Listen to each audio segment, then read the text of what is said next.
LI melaporkan suaminya ke sentra pelayanan Polrestabes Palembang karena penganiayaan yang dialaminya.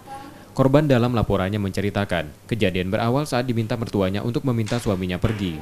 Saat korban itulah korban diseret ke kamar lalu dianiaya oleh pelaku. Pelaku juga mengambil pisau dapur dan mengancam akan menusuk korban sebelum korban bisa melarikan diri.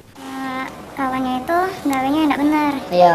Terus mertua tuh minta tolong cegah jangan keluar sama Indra. Iya. Karena gawenya pasti bakal ini ngulang lagi gawe yang lama. Iya.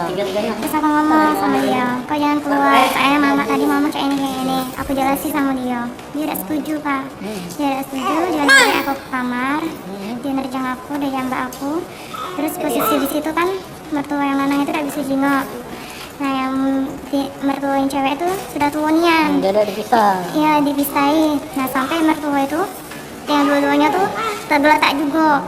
Nah mereka tegak lagi tuh gara-gara yang suami tadi ke belakang ambil pisau.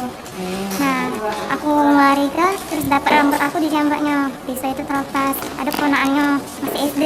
Tante lari tante, dibukanya pintu. Itulah aku bisa lari. Akibat kejadian itu korban mengalami luka memar di kepala dan tubuhnya. Kasus tersebut kini dalam penanganan polisi di Polrestabes Palembang. Yudi Kiswanto, Kompas TV, Palembang.